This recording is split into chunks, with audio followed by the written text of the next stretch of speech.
Pessoal, como vocês pediram, né, a gente vai detalhar um pouquinho o processo da mitose, da meiose, para que vocês consigam entender, principalmente na parte da mitose, como é que acontece a proliferação celular, a regeneração.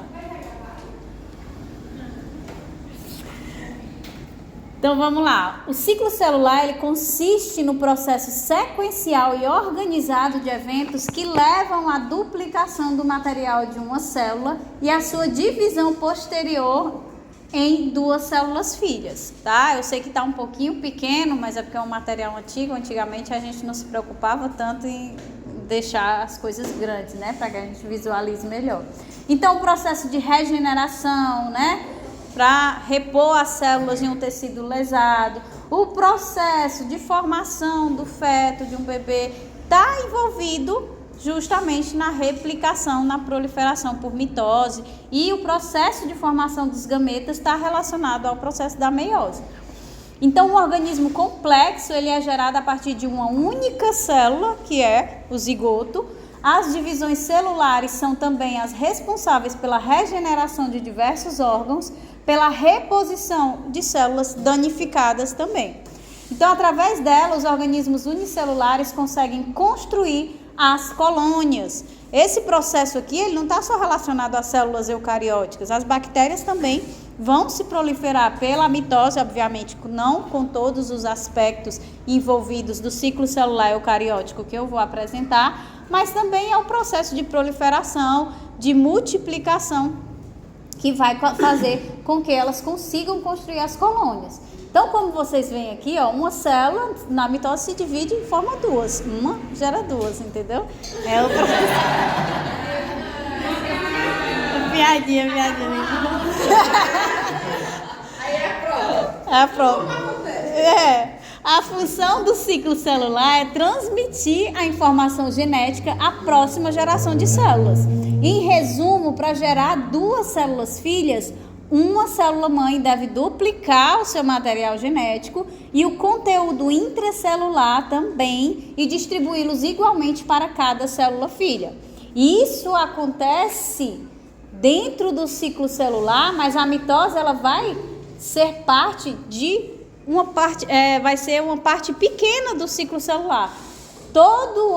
As outras partes, né, G1, S, G2, estão envolvidas nesses outros propósitos aqui. A duplicação do material genético, o crescimento da célula, e por crescimento da célula a gente coloca aí duplicação de organelas, né, para que todas as células no final, as células filhas, elas contenham os mesmos componentes da célula parental, a célula inicial. Então, a mitose, a divisão em si, é uma parte pequena e as demais é para permitir que esse processo aconteça, tá? Então, todo esse processo é estritamente regulado, de forma que eventos posteriores só vão ocorrer após os anteriores terem sido finalizados. Essa regulação responde a sinais extracelulares e estimula a divisão celular quando mais células são necessárias e, obviamente, também pode reprimir quando essas células não são necessárias, quando elas não precisam se proliferar. Então, o ciclo celular eucariótico ele vai ser dividido em 4 fases sequenciais: G1, S, G2 e M. As fases G1, S e G2 constituem o que a gente chama de intérfase. A intérfase compreende o maior tempo do ciclo celular. Por exemplo, uma célula humana típica, em 24 horas, se ela fosse multiplicar a cada 24 horas, 23 horas ela está dentro da intérfase. A mitose vai levar isso a cerca de 1 hora, tá? Então, aqui é o período do crescimento, da replicação, da síntese do material genético. E aqui é um período de reparo, se algum erro aconteceu nessa situação de replicação de conteúdo intracelular, na replicação do material genético, a gente tem uma situação de reparo para que então a célula possa se dividir. Na fase G2 é quando ela reconhece que há algum erro na replicação do DNA e é aqui que vai acontecer os reparos. Existem reparos no DNA na S também, existe, mas também o principal, aqueles erros que persistem, que vão de fato desenvolver a célula neoplásica, eles são feitos na correção no período G2. A fase G1, né? Então a fase G1 é uma fase de intervalo extra que garante o crescimento celular, ou seja, ocorre principalmente o aumento da síntese de RNA mensageiro. Por quê? Porque o RNA mensageiro ele vai codificar para as proteínas. Essas proteínas irão ser utilizadas na próxima fase para a duplicação das organelas e o aumento do conteúdo citoplasmático. Então, vamos supor uma célula parental que tem uma mitocôndria, um retículo endoplasmático, um aparelho de Golgi. Nesse período G1 é que vai virar 2 mitocôndrias, 2 retículos, qual foi outro exemplo que eu dei? Foi o retículo, o aparelho e a mitocôndria, o retículo e o aparelho de Golgi. Pronto, eles vão duplicar. Se for só uma, vai duplicar para que as células filhas tenham as quantidades exatamente iguais de conteúdo intracelular. Então, essa fase ela vai ser essencial ao monitoramento do ambiente interno e externo da célula para assegurar que as condições estão adequadas e que os eventos anteriores estão completos para que possa ter início a próxima fase, que é a fase S de síntese, de replicação do DNA. Então, ela precisa que existam condições favoráveis ou condições desfavoráveis. Muitas células, elas permanecem no período chamado de G0, que é o período em que elas não se dividem. São principalmente aquelas células, né, que não têm a proliferação elevada, células musculares, células do nosso sistema nervoso. Então, elas permanecem sempre ali em G0. Outras células também permanecem em G0 no nosso corpo, mas dependendo do estímulo, vocês lembram lá de patologia que o fígado tem aquelas células quiescentes e que eles ficam em G0, mas determinado estímulo pode fazer com que eles se proliferem. Então é justamente isso, esse estímulo, essa condição favorável faz com que entre em G1 e inicie o processo do ciclo celular para entrar na divisão, tá? Essas condições, elas podem ser desfavoráveis também? Pode sinalizar para que a divisão não aconteça, tá? Então, quando nós temos G0, é quando essa célula, ela não tem a divisão sinalizada, seja as células que realmente não se dividem, do sistema nervoso, das fibras musculares, que tem poucas células satélites para que ocorra a mitose, ou seja, porque os pontos de restrição, né, que tem aqui em G1, ele fique bloqueado e aí o progresso da divisão celular ele não vai acontecer, porque não passou pelo primeiro ponto de verificação, que é o chamado ponto de restrição de G1, ou em a duração também pode ser variável. Algumas células elas podem passar muito tempo na intérfase para que elas entrem finalmente na mitose, tá? Passado ali o G1, a célula cresceu, aumentou a quantidade intracelular dos componentes, passou pelo ponto de restrição. O que é o ponto de restrição? Que vai envolver a regulação, que a gente vai já ver. Esse ponto de restrição ele vai ver, de fato, tudo duplicou? Eu tenho o componente suficiente para uma célula e para outra? As células filhas vão ser exatamente iguais? Ok, então passou esse ponto de restrição. Passado o ponto de restrição, nós podemos entrar na fase S. E a fase S, ela é a fase de síntese e abrange cerca de metade do tempo do ciclo celular e consiste na replicação do DNA de forma extremamente precisa. Nesse ponto, não há mais como interromper o processo de divisão celular. Então, o que é que a gente observa? A partir do momento em que a célula ultrapassou o ponto de restrição, ela vai se dividir, certo? Então, a fase S de uma célula diploide tornará a mesma uma célula tetraploide, obviamente. De 2N vai para 4N, né?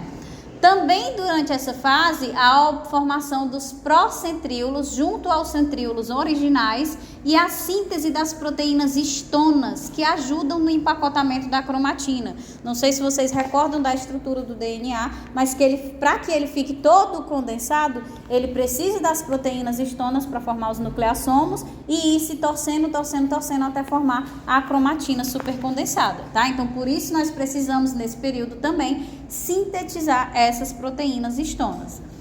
Então, vai acontecer na fase S a replicação desse material genético. Então, aqui vai ter um controle da expressão nesse período. Como assim, professora? Nesse período, o foco é o quê?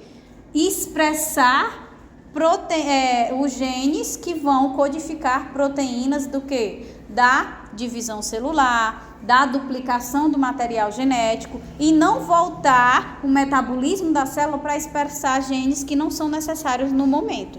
Por exemplo, se eu estiver tratando de uma célula especializada, assim, de um tecido, que é uma célula estável, por exemplo, esse controle da expressão ele também envolve a expressão de genes que estão relacionados à diferenciação ao funcionamento daquele tecido nessa parte, ou é só depois que acontece?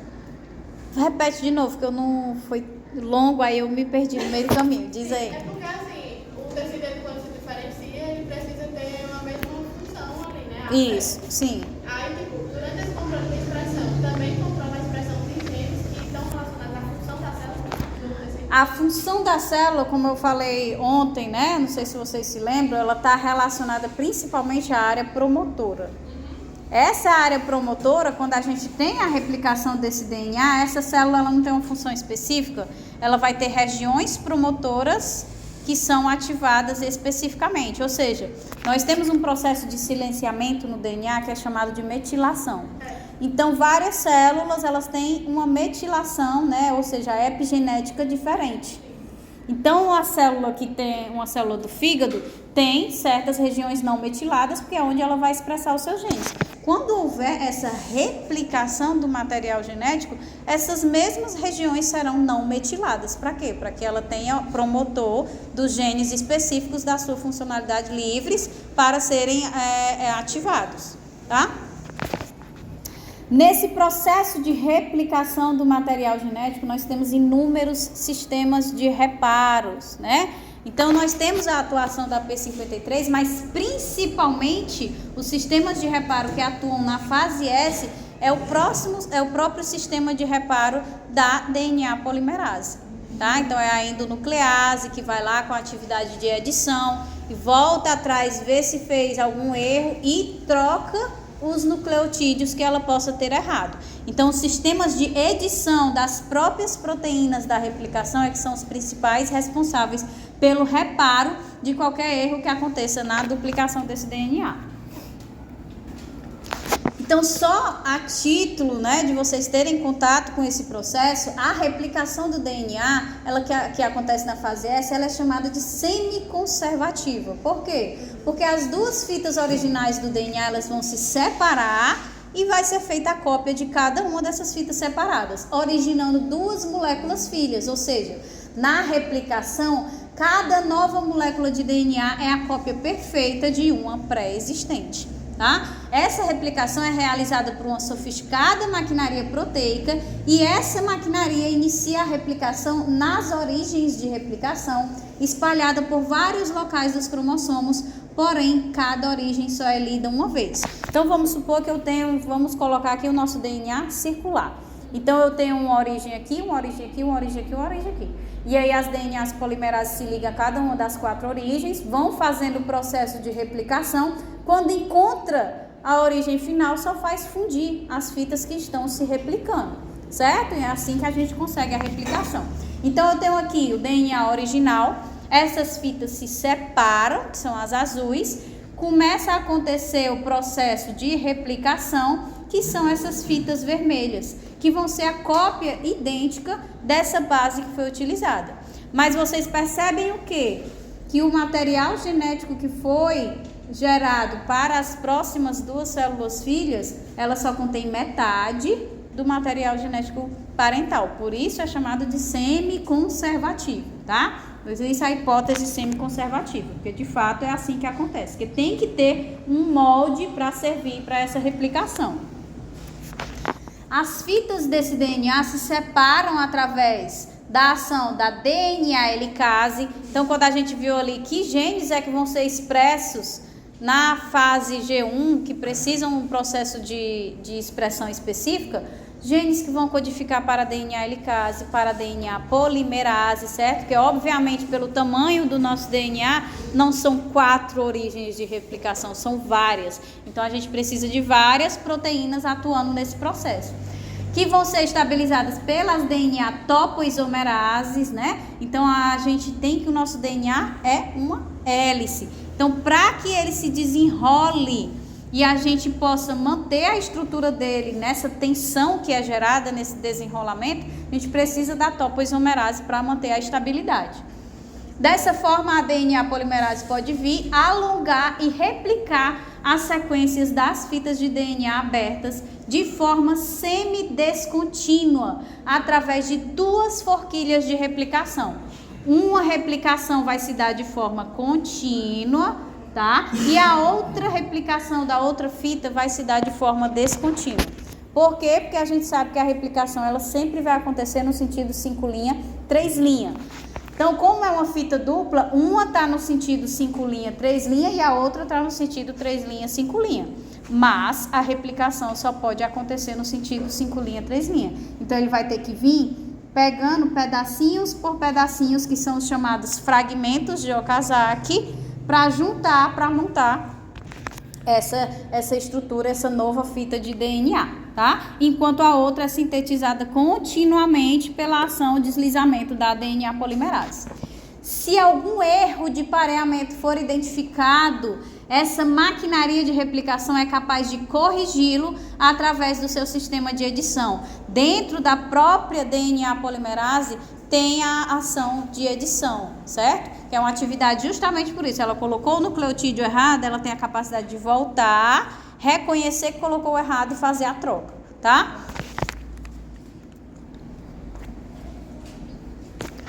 As fitas desse DNA vão se separar através da ação da DNA helicase, sendo estabilizadas pelas topoisomerases. É o mesmo texto. Então, aqui é só para apresentar para vocês justamente esse processo. A DNA polimerase vem colocando, né, os nucleotídeos um a um para ir formando essa nova fita. Se tiver algum erro, é para mostrar justamente esse processo de edição, de correção, de reparo. Se tiver algum erro, ela volta. No processo da replicação, a DNA polimerase vai indo e dentro do mecanismo dela, ela também vai voltando. Então, ela vai 5, volta 2, aí reconhece. Ela vai 5, aí volta, ela sempre vai voltando para ver, não, estou fazendo tudo certo. Se tiver o erro, ela remove, ó. Ela removeu e vai vir e colocar um correto, tá? Passado isso, nós entramos na fase G2, que vai continuar o processo de crescimento da célula e a replicação do DNA vai ser finalizada. Em G2 vai ocorrer a checagem de possíveis erros que não tenham sido reparados em S. Se identificados, a célula irá permanecer em G2 até que todo o genoma tenha sido replicado e corrigido de forma precisa. As estonas necessárias à condensação cromossômica continuam sendo sintetizadas para favorecer a condensação do material genético. Então, nós temos também dentro desse período entre G2, né? E de fato a divisão celular, um ponto chamado de ponto de verificação, os pontos de checagem, como a gente teve lá o ponto de restrição, que é o ponto de verificação G2N. É dentro de G2 que a gente vai ter a atuação da P53, porque a P53 ela já olha aquele erro que não foi corrigido pela DNA polimerase. Essa P53 vem, avisa e a gente tem ou a correção, se essa correção, esse reparo do erro não acontecer, a célula ela não vai se dividir, ela vai ser sinalizada para ser destruída. A P53 é uma enzima? É uma proteína. É uma proteína.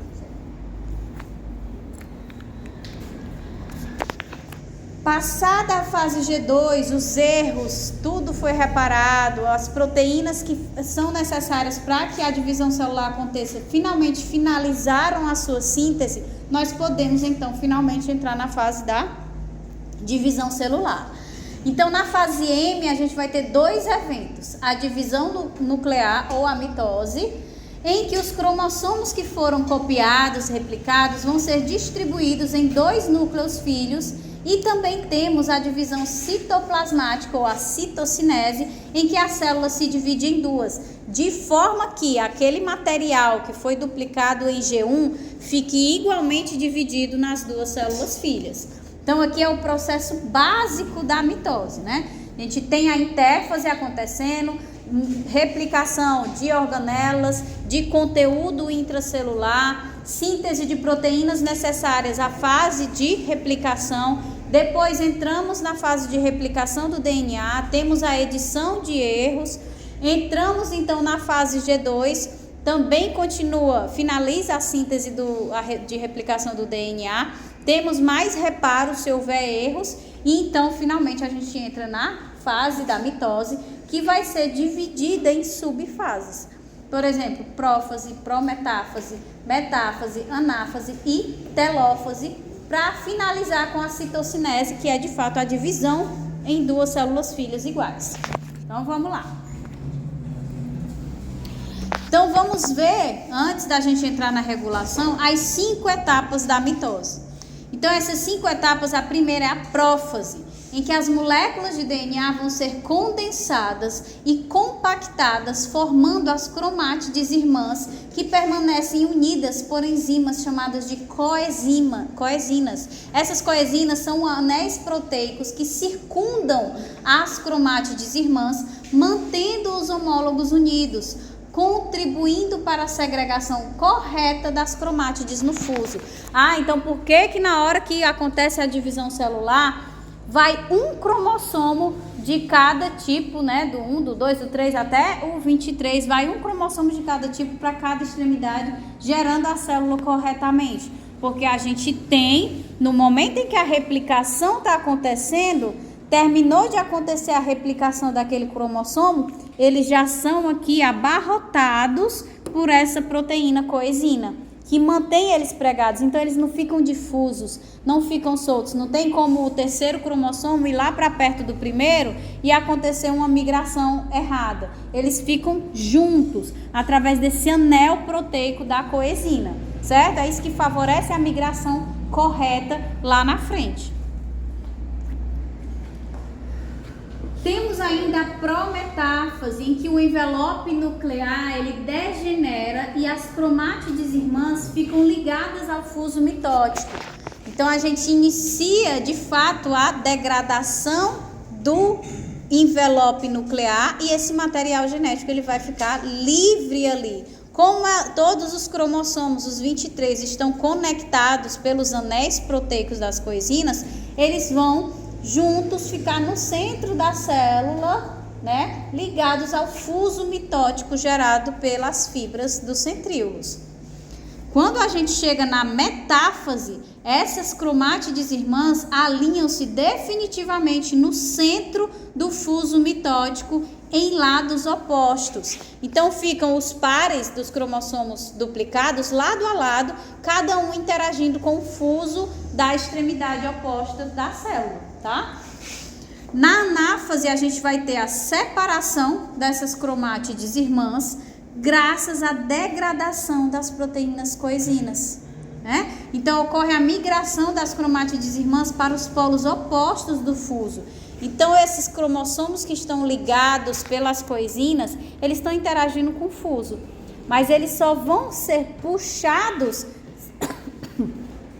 se a coenzina for degradada. E aí cada um vai ser puxado pela degradação desse fuso mitótico. O que é o fuso mitótico? São fibras, né, de actina e miosina gerada pelos centríolos. Essas fibras que estão aqui no centro da célula, elas vão sendo degradadas quando ocorre o momento da anáfase e vão puxando os cromossomos que se separaram, que o anel de coenzina foi degradado.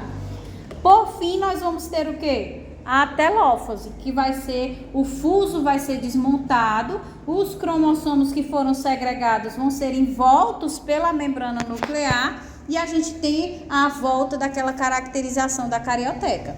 Então a gente chega aqui, a prófase, a gente vai ter a prófase 1, onde essas cromátides que estão ligadas pelo anel de coesina vão se ligar ao fuso mitótico.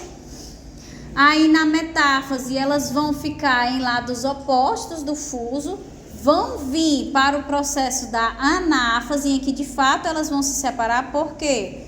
Como é que elas conseguem se separar? Que é a degradação das coesinas. E também a degradação do quê? Para que elas consigam ser puxadas das fibras do fuso mitótico. E aí elas são puxadas e finalmente na telófase a gente tem a recomposição do envoltório nuclear para finalizar com a citocinese, que é de fato a divisão da célula. Ei, cara, volta bem rapidinho, só para eu ver a coesina. A coesina, no caso, é esse verde, né? É. Eu só não entendi uma coisa. A coesina ela vai ficar na mesma posição do centrômero? Ou ela vai estar por toda... Ela fica principalmente na região do centrômero, mas ela vai expandir todo o cromossomo, mas ela se acumula na região do centrômero, que é onde a gente tem a depressão, que ela consegue formar melhor o anel, tá? Porque é um complexo de várias coesinas, tá?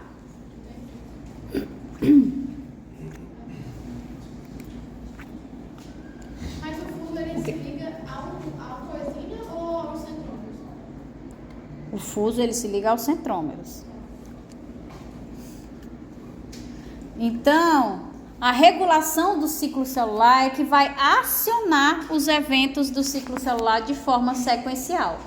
Porém, não são esses eventos que vão desencadear o próximo, mas outros sinais que são sintetizados após cada evento é que vai desencadear o próximo. Então, a gente tem o ponto de restrição. É porque a gente passou pelo ponto de restrição que a gente vai entrar em S? Não, a gente passou um ponto de restrição, tá ok. Então a gente pode seguir para o próximo passo, mas esse próximo passo só vai acontecer se outros sinais forem secretados para que a replicação aconteça, tá? Então a progressão do ciclo ocorre através da regulação de 3 pontos de transição, que são chamados pontos de verificação ou pontos de checagem, tá? Então, a gente tem aqui em G1 o ponto de restrição, que é o primeiro ponto de verificação. Temos entre G2 e M esse outro ponto de verificação, que é o ponto de verificação G2M, que vai checar se de fato todos os erros foram reparados, se a gente está com todas as quantidades de proteína, de componentes intracelulares corretos para que ocorra a divisão de fato igual. E temos o último aqui, que acontece na transição entre a metáfase e a anáfase, que é o último ponto de verificação. Então, se a gente não tem sinais para que a divisão aconteça, o ponto de restrição impede a célula de se dividir. Foi o que a gente viu lá, as condições favoráveis ou as condições podem ser desfavoráveis. Se há algum erro na replicação do DNA, o ponto de verificação G2M mantém o ciclo nesse ponto até que os erros tenham sido reparados. Então, a P53 vai lá reconhecer que houve um erro na replicação do DNA e vai sinalizar para a correção. Se esse erro não for corrigido, ele não vai permitir que se avance para a fase da divisão celular, a fase M, tá? Ele vai manter na fase G2 até que o erro seja reparado. Se não for reparado, vai desencadear a morte dessa célula. Então, a regulação desses 3 pontos de verificação que nós vimos vai depender de proteínas quinases dependentes de ciclina, que são chamadas de ciclina CDKs, tá? Ativas, essas quinases vão avançar o ciclo através de um processo de fosforilação e desfosforilação de proteínas intracelulares que vão iniciar ou regular os eventos do ciclo celular. Então, nós temos aqui a quinase dependente de ciclina e a ciclina é que vai se ligar a essa quinase, ativando ela, tá? Para que ela possa, então, atuar nesses pontos de verificação, permitindo ou não a progressão do ciclo celular, ou seja, da divisão celular. São proteínas. E principalmente enzimas, né? No caso, são quinases. O final ase, né? São enzimas. Lactase, que degrada a lactose. Então, existem 4 classes de ciclinas. As G1 ciclinas, que regulam a atividade das G1S ciclinas. Aí aqui, ó, G1S ciclinas. Então, as G1 ciclinas só existem para regular as G1S ciclinas. As G1S ciclinas, elas ativam as CDKs no final de G1, ajudando a progressão ao ponto de restrição, com subsequente entrada no ciclo celular, ou seja, entrando na fase S. Então, o ponto de restrição não é o que permite a célula seguir para a fase S, tá? Quem é que vai permitir que esse ponto de restrição tenha uma resposta positiva à progressão à fase S? A G1S ciclina. Mas quem é que vai ativar a G1S ciclina? A G1 ciclina, certo?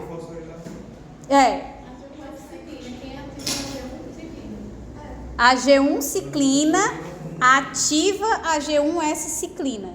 A G1 ciclina é liberada, então, após o ponto de checagem. Não é? Após a checagem.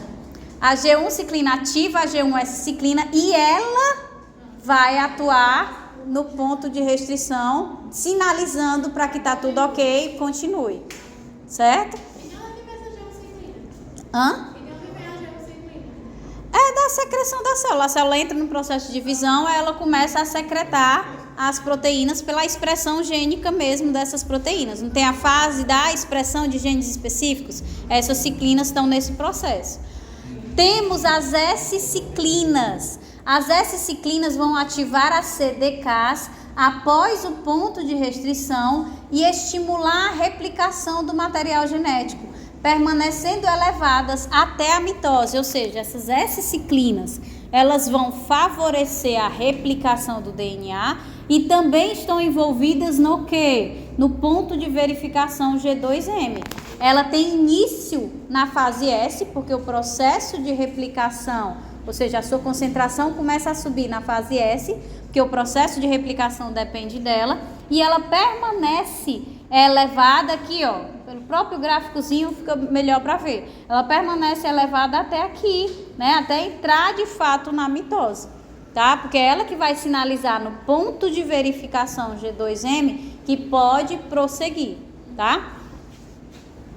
Por fim, nós vamos ter aí as hemiciclinas, que ativam as CDKs, que estimulam o início da mitose no ponto de verificação G2M, juntamente com as S-ciclinas.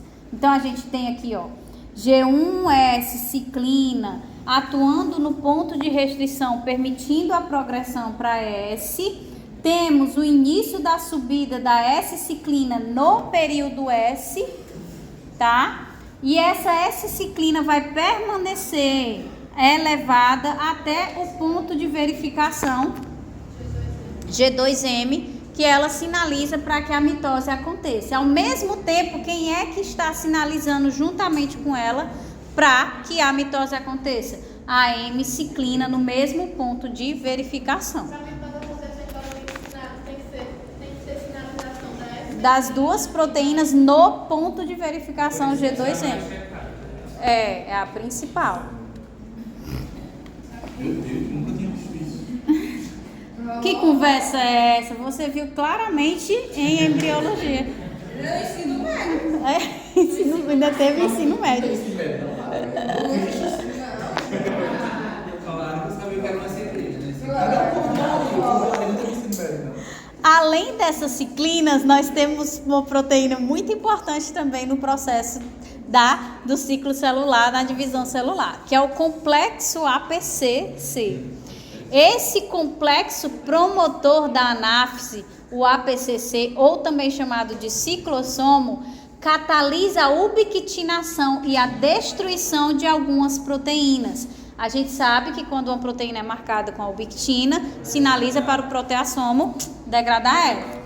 Então, o que é que esse proteassomo vai degradar? Proteína securina, que vai estar envolvida no processo de degradação das coenzinas, tá? Então, a partir do momento em que eu destruo a securina, eu não vou mais ativar a protease que degrada as coenzinas.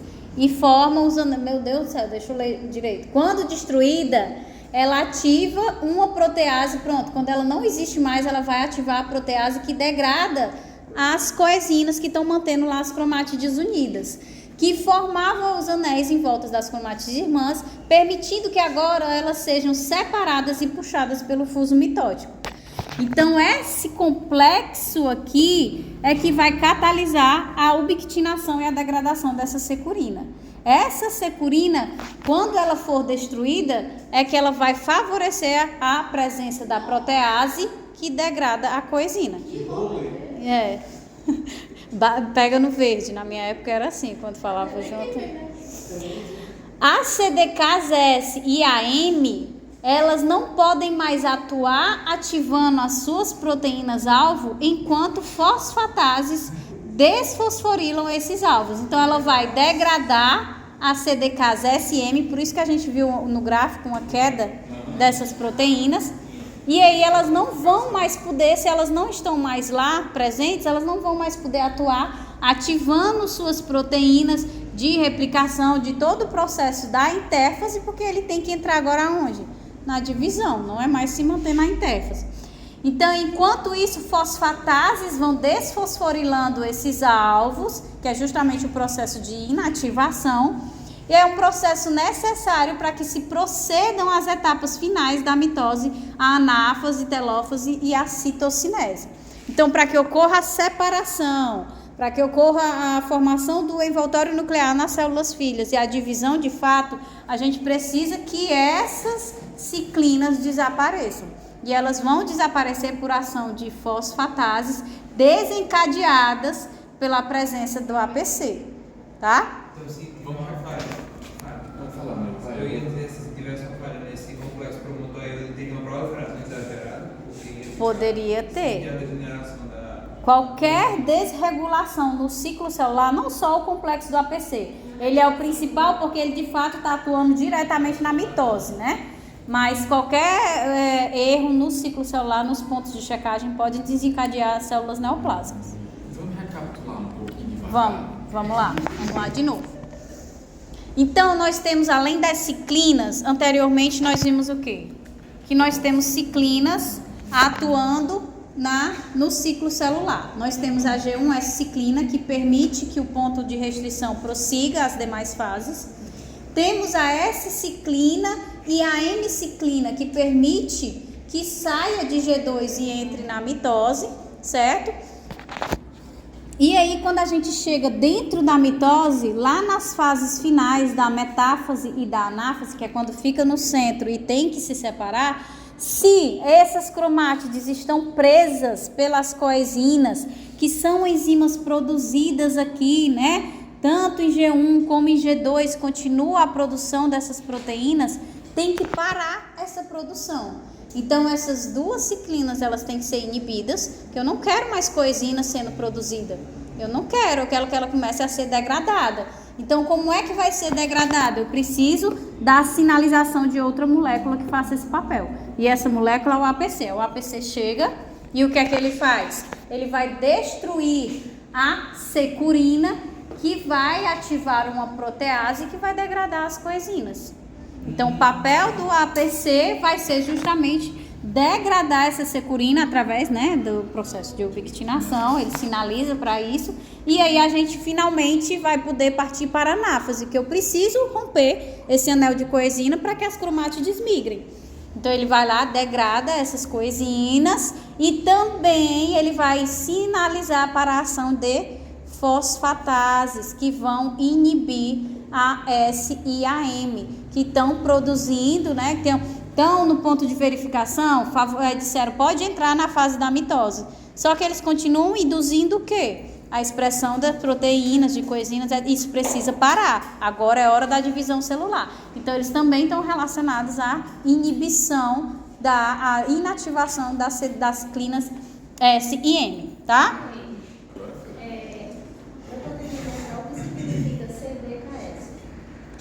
É quinase dependente de ciclina. Aí a gente tem aqui, né, só uma metodologia, o APC inativo. Aí vem uma proteína que é produzida a partir do momento que a célula ultrapassa o ponto de verificação G2M. Essa proteína ela vai se ligar ao APC, tornando-o ativo. O que é que o APC ativo faz? Ele ubiquitina a securina para ser degradada. Isso vai permitir com que a separase torne-se ativa, porque a securina é que interage com a separase, inativando ela. A partir do momento em que ele degrada a securina, a separase se torna ativa e ela atua sobre quem? Ela atua sobre as coenzinas. Então, consegue separar, entendeu? Além disso, ele precisa também parar a síntese das proteínas. Então, ele vai atuar inativando, né, através de fosfatases, as CDKs S e M, tá? Então, além disso, o APC está relacionado à identificação das origens de replicação, alvos da maquinaria de replicação. Então, o complexo estimula a degradação da proteína geminina, que protegia uma molécula chamada de pré-RC, que pode então ser desfosforilado e é o que é reconhecido pela maquinaria. Na nossa maquinaria genética tem uma proteína chamada de pré-RC, tá? O APC, nessa forma mesmo, certo? Inativo, ele também tem esse papel de favorecer a replicação do DNA. Como? No nosso material genético, na origem de replicação, não disse para vocês que para a replicação ocorrer tem que se ligar à origem de replicação? Para que aconteça essa proteína pré-RC, ela precisa ser retirada através de desfosforilação. Para parar de replicar? Não, para permitir a replicação, porque ele está lá no promotor, o pré-RC. Ele não está deixando a DNA polimerase se ligar, ele precisa ser desfosforilado para sair da origem de replicação. Como é que ele vai sair da origem de replicação? Ele vai ser desfosforilado. Quem é que vai estimular essa desfosforilação? A degradação da geminina. Tá? E essa degradação da geminina acontece devido ao APC, tá? Então, o APC, além dessas duas funções, ele também degrada a geminina, que era quem protegia o pré-RC da desfosforilação.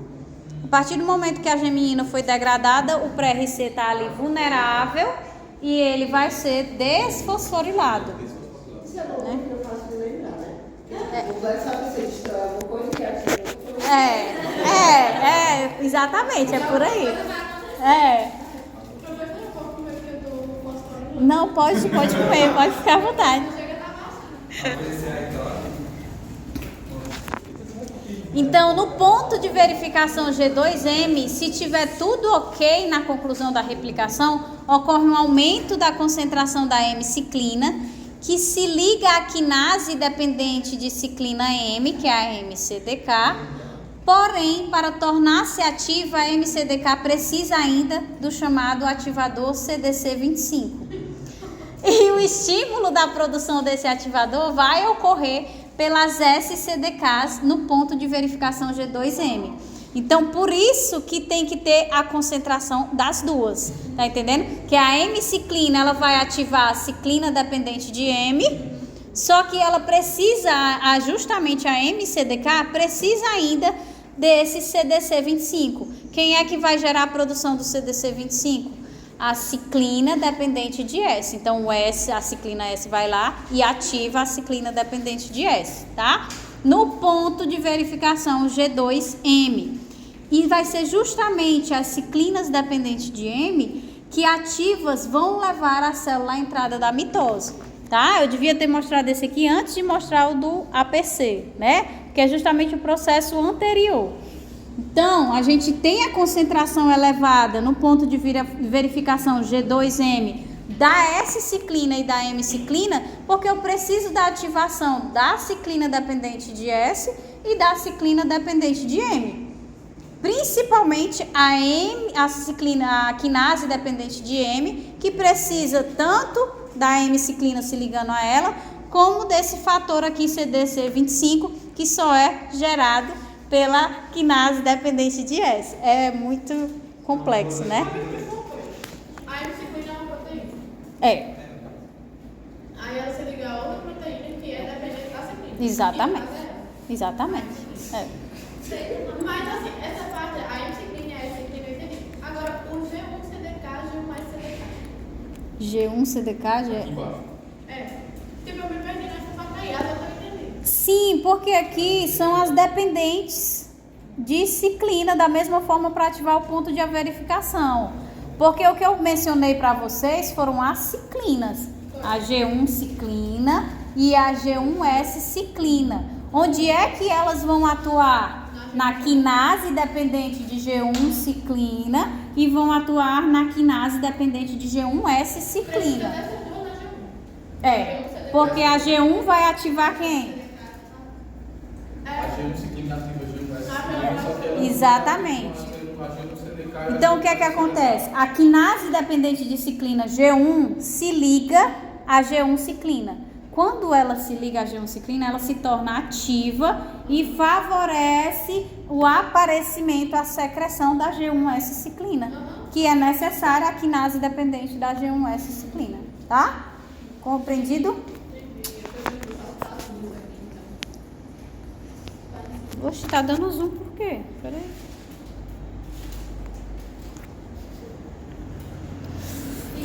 Então vamos lá, compreendida a regulação, a gente vai detalhar um pouquinho as fases da mitose. Então a primeira que a gente viu foi a prófase. Na prófase, os cromossomos replicados, cada um consistindo em duas cromátides irmãs intimamente associadas, se condensam. Fora do núcleo, o fuso mitótico se forma entre os dois centrosomos que se replicaram e se distanciaram. Por questão de simplicidade, somente 3 cromossomos vão ser mostrados aqui, né? Mas a gente sabe que são 23 pares. Em células diploides, 2 cópias de cada cromossomo estariam presentes. Então, a gente tem os cromossomos replicados aqui. E quais foram as proteínas que vão mantê-los unidos, que foram produzidos na intérfase? As coenzinas. Então, mantém eles aqui. O fuso mitótico vai se conectar principalmente ao centômero desses cromossomos e eles vão ali aos poucos se encaminhando para a região central. Mas vamos lá, a gente tem ainda a prometáfase, que vai começar abruptamente com a desintegração do envelope nuclear. Então os cromossomos agora podem se ligar aos microtúbulos do fuso via seus cinetocoros e são submetidos a movimentos ativos, ou seja, vai de fato puxar eles para começar a vir para o meio. Que é quando a gente chega na metáfase. Os cromossomos estão alinhados no centro do fuso, a meio caminho entre os polos do fuso. Então, os microtúbulos do cinetocoro ligam as cromátides irmãs a polos opostos do fuso. Então, a gente tem realmente a posição mediana dos cromossomos na metáfase. E vai ser aqui que a gente vai ter a ação de quem? Entre a metáfase e a anáfase. Justamente, a gente vai ter a ação da APC justamente nesse ponto. A formação do fuso bipolar ocorre graças à presença de proteínas específicas que deslizam sobre os microtúbulos através de cargas atrativas. Existem 4 proteínas que formam esse fuso, né? Dineína e cinesina 14, que tem atração por carga negativa, e cinesinas 4, 10 e 5, que tem atração por carga positiva. Justamente a soma da atração dessas proteínas deslizando sobre os microtúbulos que tem a carga negativa no cinetócoro e positiva nos centríolos, que contribuem para a formação bipolar do fuso, que é o que vai promover a atração das cromátides irmãs a polos opostos. Então, se essas proteínas não tivessem cargas diferentes, a gente não teria a formação desse polo de cargas, certo? Então, no centro, junto ao material genético, a gente tem uma carga negativa e nos polos nós vamos ter a carga mais positiva, tá? Vai ser esse processo de atração entre as cargas que vai fazer com que essas fibras encurtem e deslizem para puxar essas cromátides irmãs. Cinetócoro está dentro do centríolo? É uma região de formação das proteínas do fuso juntamente com o centrômero, que está como se fosse uma junção dos dois. Não é só o centrômero, é o centrômero mais as proteínas que conectam essas cromátides ao fuso, que é justamente o que dá a carga, né? A diferenciação, tanto essas proteínas que formam o cinetócoro, como as proteínas que vão estar ali em cima das fibras do fuso mitótico. Na anáfase, as cromátides irmãs vão se separar sincronicamente e formar os dois cromossomos filhos, sendo cada um deles lentamente puxado em direção ao polo do fuso ao qual está ligado. Os microtúbulos do cinetócoro ficam mais curtos e os polos do fuso também se distanciam. Ambos os processos contribuem à segregação dos cromossomos. Então, o cinetócoro tem as proteínas do fuso, que tem a carga, e os centríolos também. Então, vá a formação dessa bipolaridade que promove esse puxo, essa migração desses cromátides irmãs. E nesse período a gente teve o que? A ação da APC, que degradou as S e a M-ciclina. Também teve a ação lá da degradação das coenzinas, certo? E ele permitiu que o processo da anáfase acontecesse, a migração acontecesse. Eu não entendi por que o complexo APC agia lá e Carol até respondeu, eu não sei o que foi. Agia lá onde? Qual foi, Carol? Na metáfora. Às vezes lá É o ponto de verificação entre a metáfase e a anáfase. Não é que ele age na metáfase. É como se fosse mais entre a metáfase e a anáfase. Que ele vai fazer a degradação das coenzinas, porque tá lá, né? As cromátides com o anel de coenzina ainda bem no centro, que é a característica da metáfase. Só vai partir, não é um ponto de verificação, então ele só vai partir para a anáfase se a gente tiver a presença da APC para fazer esses processos.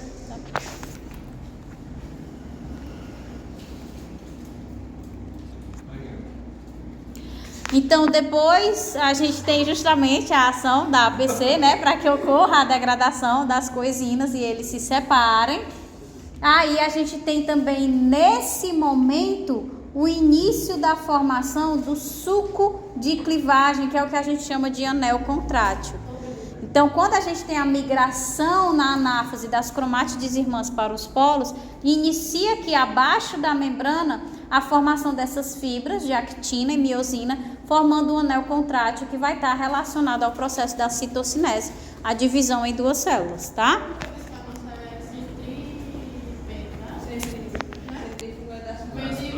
Das plantas é que começa do centro e vai ampliando. Por fim, da mitose, nós temos aí o processo da telófase, em que os dois conjuntos de cromossomos filhos chegam aos polos do fuso e se descondensam. Um novo envelope nuclear vai ser recomposto em volta desse material genético, completando a formação de dois novos núcleos e marcando o fim da mitose. A divisão do citoplasma começa com a contração do anel contrátil que foi formado lá na anáfase. Então, inicia essa contração, o fuso desaparece graças à ação de fosfatases que degradam as proteínas envolvidas na formação do fuso, aquelas que têm cargas diferentes que eu mencionei, e dos microtúbulos, né? Então, assim, a telófase marca o fim da mitose. Mas a gente ainda precisa que aconteça o quê? A citocinese, a divisão de fato em duas células filhas. Então, a citocinese É o processo em que o citoplasma vai ser dividido em dois pela contração desse anel contrátil, rico em filamentos de actina e miosina, que comprime a célula em duas e dá origem a duas células filhas, cada uma com um núcleo e com a quantidade de conteúdo intracelular idêntica, certo? Como é que o resto das organelas vão se dividir aí? Também está relacionada à função ali do citoesqueleto, né? Não ficam ligadas ao fuso, mas o citoesqueleto ele também tem filamentos de actina e miosina e eles conseguem fazer esse controle, né? Eles conseguem fazer esse puxo de que a divisão fique bem correta em quantidades iguais para de fato ser duas células idênticas iguais à célula parental. O complexo de Golgi deve ficar mais inteligente nessa hora e mandar para um lado para outro. Ele se liga, aí a célula já sinaliza que tem, você vai para cá e você vem para esse outro lado. Deve ser direcionado também pela carga dos centríolos, né? Aí ele acaba atraindo um para um lado e outro para o outro. E agora vamos ver a meiose. A meiose já vai ser mais simples depois que o processo já é compreendido da regulação. Então a meiose é a forma pela qual os organismos eucarióticos se reproduzem sexuadamente. Nesse processo, a divisão celular de uma célula diploide 2N origina 4 células haploides. Além disso, é essencial para a diversificação genética evolutiva dos organismos. É graças à meiose que nós temos a variabilidade genética nas mais variadas espécies. Então, a gente tem aqui, ó, esse aqui é o cromossomo 1 da gente. Nós temos 2 pares, ou seja, é uma célula 2N, tá? No processo de meiose, a gente tem a separação, acontece aqui, né, a permutação, e a gente tem a separação dessas 4 cromátides irmãs. Então, na célula inicial, nós temos 2 cromossomos, né? 2N. E nas 4 células finais, nós vamos ter um cromossomo com uma cromátide irmã, tá? Então, houve duplicação do material genético aqui? Não. Ela fazendo assim, eu esperando o momento em que ia chegar a informação. Então, a meiose vai ser subdividida em 2 etapas. Primeira divisão, que é chamada de divisão meiótica, que é a meiose 1, e a segunda divisão meiótica, que é a meiose 2. Exatamente. A primeira é denominada reducional, porque ocorre a diminuição do número de cromossomos, e a segunda é equacional, que vai ser exatamente igual à mitose. Então a gente vê aqui que os cromossomos eles tinham 2 cromátides irmãs e no final acabaram gerando células com apenas uma cromátide irmã cada uma. Então essa é a fase reducional, né?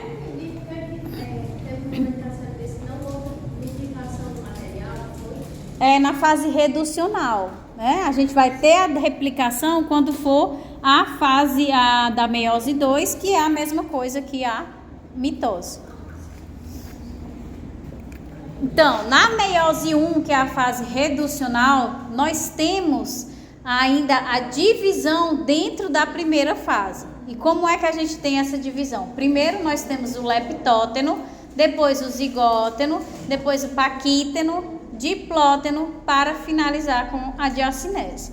Então, em que consiste o leptóteno, né? Inicia-se a individualização dos cromossomos, estabelecendo-se a condensação com maior compactação dos cromonemas. O material genético está aqui difuso e inicia no leptóteno a condensação maior ainda, porque é para que ele fique naquele formatinho que a gente vê nos cortes histológicos do cromossomo em xizinho, tá? A primeira questão da nossa prova, professor, foi um negócio sobre isso aí. Agora até não sabe o que fez. Era onde tinha parado. Ela fez o ensino médio, tá vendo? É onde tinha parado o nosso na intraútero. Era meiose, prófise 1 da meiose 1, era no paquete. Não importa. O que? Perguntava o quê? Não lembro. De 1 para 4. Onde é que parava a divisão do ovócito do intraútero. Pré-maturação. É como é? O pessoal vai para metade na meiose. É no útero. A pessoa, o bebezinho. O bebê tá ele tá no útero. O zigoto tá no útero. Então, a gente tem depois o zigóteno, que é a aproximação e o pareamento dos cromossomos homólogos através da sinapse, que é um complexo sinaptonêmico que ocorre de maneira precisa e ordenada, mas sem fundir os cromossomos homólogos. Então, a gente não tem 2 pares de cromossomos com 2 cromátides irmãs. Então, a gente tem o complexo sinaptonêmico, que é a sinapse, para manter eles unidos, né? Então, a gente tem aí a ação das coesinas, mas também tem a ação do complexo da sinapse, do complexo sinaptonêmico, tá? Isso acontece aqui, inicia a formação no zigoto. Eles ficam um ao do outro, mas não... Exato, não pregados, como ocorre quando a gente tem as cromátides irmãs, tá? Então, aqui é justamente o exemplo de como é esse complexo sinaptonêmico, tá? Então, aqui a gente tem algumas fibras mantendo a correlação, a estruturação. Aqui a gente está vendo só 2 cromátides irmãs, né? Não está vendo os 2 cromossomos com 2 cromátides. E aí ele consegue manter essa estruturação, essa proximidade entre os cromossomos homólogos. Não passei. Depois nós vamos ter o paquíteno, que é onde a gente atinge o máximo grau de condensação dos cromossomos, e os braços dos cromossomos homólogos ligam-se e formam estruturas denominadas de bivalentes. 2 cromossomos homólogos ou tétrades, 4 cromátides irmãs, que é essa estrutura aqui, certo? É o cinza e o preto, e o vermelho e o amarelo. Isso é o que a gente chama de bivalentes ou tétrades. Nesse momento que os homólogos estão bem pareados e aproximados pelas sinapses, ocorre o crossing over, e isso é a troca dos segmentos. Então, a aproximação é que vai permitir que a gente tenha a variabilidade genética. Então, inicia esse contato no paquíteno, né, em que a gente tem as sinapses acontecendo entre regiões desses cromossomos. Aí a gente vem para o diplóteno. No diplóteno, a gente tem o início da separação dos homólogos pela remoção dos complexos sinaptonêmicos que foram formados ali na recombinação. Os homólogos ficam ligados apenas pelas regiões onde houve troca de pedaços gênicos, que é o quiasma. Então, retornando ali a figurinha, onde está acontecendo recombinação entre essas cromátides irmãs, a gente tem na interseção a formação de uma estrutura chamada de quiasma. Esse quiasma é que a gente tem o começo da separação das regiões que trocaram pedaços. Aqui, ó, a gente tem o diplóteno, a formação dos quiasmas, que houve a troca, aí a gente inicia essa separação nesse período do diplóteno. Então, os quiasmas são um ponto de interseção que existe entre os braços entrecruzados, que fizeram o processo de permutação, portadores de características similares, estabilizados também pelas coesinas, até que a gente chegue na anáfase e tenha que haver a degradação das coesinas para que eles se separem. Então, houve aqui a aproximação, iniciou o processo de permutação. Quando aconteceu a permutação, a interseção entre esses pedaços formou os quiasmas, que ocorre aqui no diplóteno.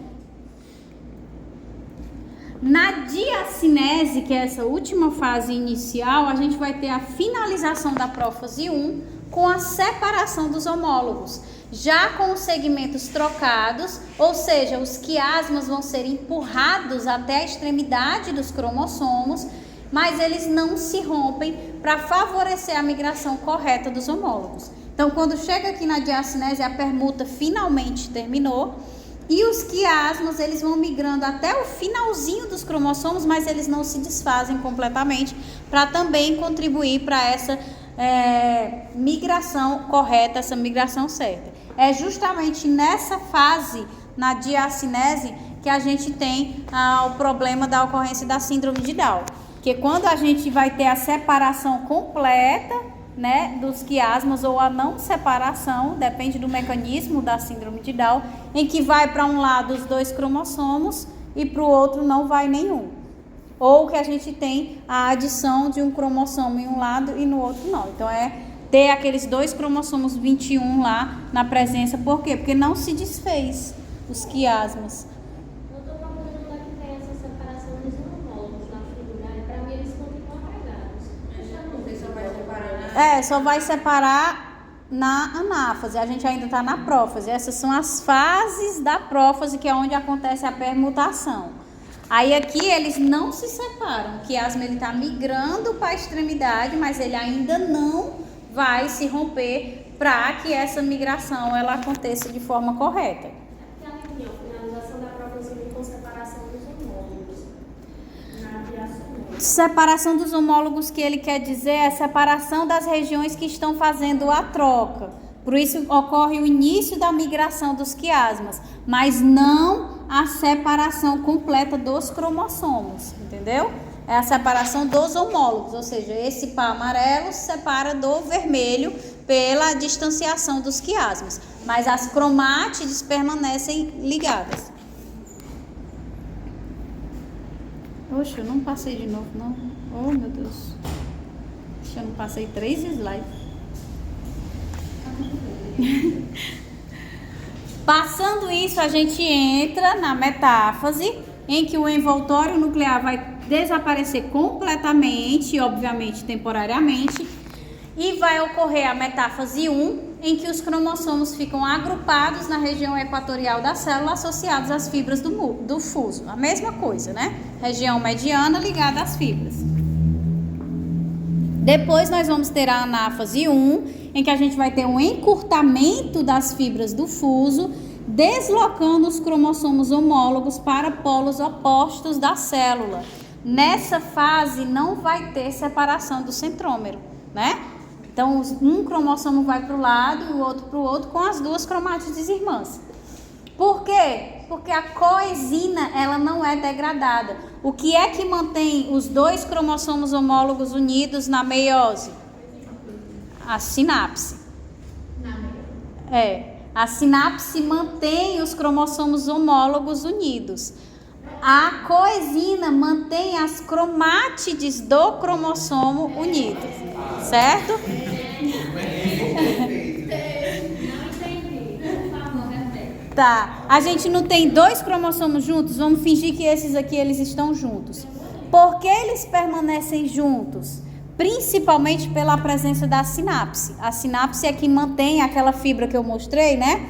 Ela mantém eles juntos, sem de fato ligá-los através do centrômero. Além disso, né, além das sinapses que eu estou falando, porque elas são as principais, nós também vamos ter lá na extremidadezinha final o quê? Os quiasmas, né? Que eles migraram para a extremidade final, mas não se soltaram completamente para favorecer essa separação. Quando chega na anáfase, essas sinapses e esses quiasmas de fato se rompem. Para quê? Para favorecer a migração desses cromossomos para a extremidade. Ai, professor, então não era também para soltar uma cromátide irmã, vinha elas separadas, né? Para cada lado? Não, porque as cromátides estão unidas pela coenzina ainda, tá? Isso na meiose, a coenzina ainda mantém a sua estruturação na meiose 1, na anáfase 1, certo? Não, ali é na mitose. Na meiose é outro processo. Vai atuar lá na meiose 2. Tá entendendo? Não. Só se for na meiose, não. Na meiose 2, exatamente, que é igual à mitose, não na meiose 1, que vai ter apenas o aspecto reducional. Então, a gente não tem a separação do centrômero, porque a coenzina ela ainda não foi degradada e as cromátides irmãs migram juntas. Os cromossomos homólogos se separam, mas as cromátides irmãs migram juntas. Exatamente, homólogos. Depois nós temos aí a telófase 1. Na telófase 1 a gente vai ter a desespiralização dos cromossomos, retornando ao aspecto filamentoso, havendo também o reaparecimento do envelope nuclear. Posteriormente, ocorre a divisão da célula, a citocinese, originando duas células, o quê? Haploides. Não era 2N inicialmente, que tinha 2 cromossomos. Agora tem um cromossomo em cada lado, certo? Então tem 2 N's aqui, um N aqui, um N aqui. Mas esses cromossomos têm 2 cromátides irmãs, tá? Ainda não terminou. Isso por quê? Porque a célula ela só passou pelo processo de divisão, ela não teve em nenhum momento replicação, né? Então, por isso que dividiu o material genético no meio. Então, vamos lá. Seguindo para a meiose 2, que é justamente igual ao processo da mitose. Então, na meiose 2, que vai ser equacional, as 2 células filhas geradas na meiose 1 darão origem a 4 células filhas com a mesma quantidade de cromossomos, haploides, mas apenas uma cromátide irmã para cada uma das células. Então, de fato, elas são N, da mesma forma que a célula parental, mas ela só vai ter uma cromátide irmã, cada célula filha, tá? Então, acontece na prófase 2, né, os cromossomos iniciam ali a condensação, depois vem a metáfase 2, ou seja, vai ter na prófase permutação, troca de material genético? Não, isso acontece na meiose reducional, tá? Aqui é justamente o que a gente está batendo na tecla, igual à mitose. Chegou, pareou aqui no centro, né? Com as coezinas, ficou ligado ao fuso, entrou aqui, veio a APC, degradou as coezinas, favoreceu a separação das cromátides irmãs. E aí a gente tem a ação de outra proteína também, que é a proteína que degrada o quê? Que está segurando essas cromátides bem juntas. O centrômero, né? O centrômero, ele precisa ser rompido para separar as 2 cromátides irmãs. E aí elas conseguem migrar, acontece a telófase da mesma maneira, o envoltório começa a ser refeito, aí vem a citocinese e dá origem, né? A partir daquelas 2 da meiose reducional, nós temos a origem aqui de 4 células haploides também, mas agora cada uma com uma cromátide irmã.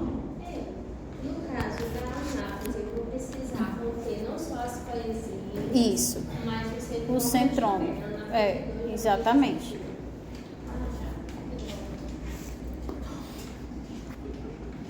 Então, a meiose 2, ela equivale a uma mitose em suas fases. Na prófase 2, os cromossomos, eles voltam a se condensar e o nucleolo e a carioteca desaparecem. Os centríolos duplicam-se e dirigem-se para os polos, formando fuso. Na metáfase 2, os cromossomos vão ficar ali na região central, com as cromátides ainda unidas pelo centrômero, ligando-se às fibras do fuso. Na anáfase 2, a gente vai ter a separação das cromátides irmãs, puxadas pelas fibras em direção aos polos opostos. Na telófase 2, reaparecimento do envelope nuclear, reorganização do nucleolo, divisão do citoplasma, completando a divisão meiótica e totalizando 4 células filhas haploides com uma cromátide irmã cada uma. Então, eu vou ficar com 2 moléculas de DNA na minha célula intermediária, né? Tipo, ao final da meiose eu não fico com 2 moléculas de DNA. Porque não está duplicado? Não. Não é assim que funciona o material genético, não. Você pode ter um cromossomo com 2 fitas e um cromossomo com uma cromátide apenas, entendeu? Mas tipo assim, é porque vamos imaginar que é um cromossomo mas um cromossomo que tem só uma perninha. Ele é uma cromátide. Esse aí, uma cromátide. Ele é N. Vai ter uma molécula de DNA. Isso. Digamos assim, molécula. Mas enfim, uma sequência da maneira. Isso. Aí quando ele duplica, eu vou ficar com 2, né? Sim. Então são 2 DNA. Não, ele tá ligado, né?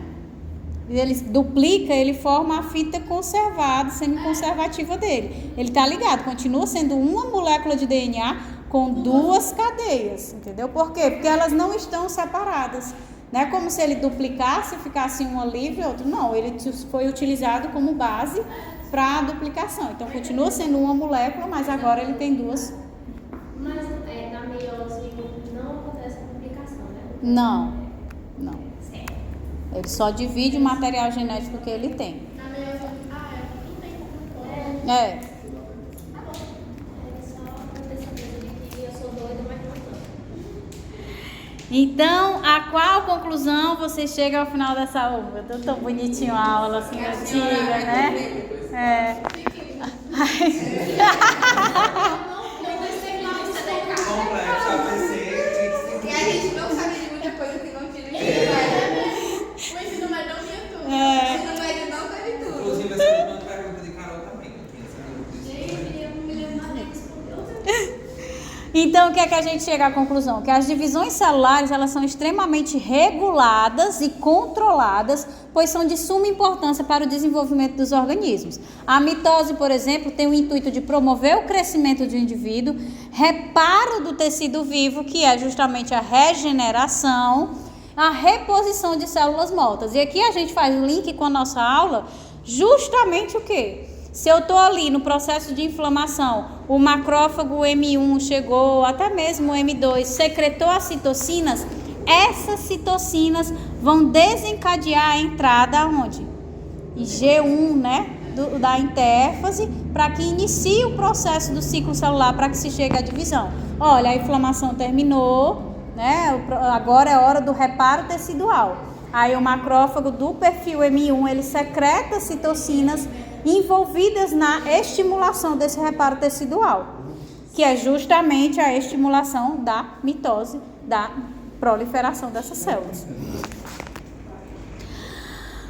Mas para que essa célula zigoto viesse a existir, foi necessária a formação dos gametas através das divisões meióticas. Então a gente tem as características no bebê do pai e da mãe, graças ao processo de meiose que originou o gameta com apenas uma cromatide irmã, né? Que aí a gente pode ter o processo de fusão desses gametas e dar origem ao zigoto diploide com características variadas. Então é através da meiose que cada organismo tem suas características particulares, né? Porque a gente tem um processo ali de permuta, de troca de material genético, graças à ocorrência do crossing over e da segregação independente dos homólogos, orquestrando aí a formação da diversidade existente entre os organismos de uma mesma espécie. E que apesar das diferenças entre ambas, elas dirigem ao desenvolvimento da vida dos organismos, o crescer, desenvolver, reproduzir e morrer, né? Tanto a mitose quanto a meiose estão envolvidas nesses processos. Ok, gente?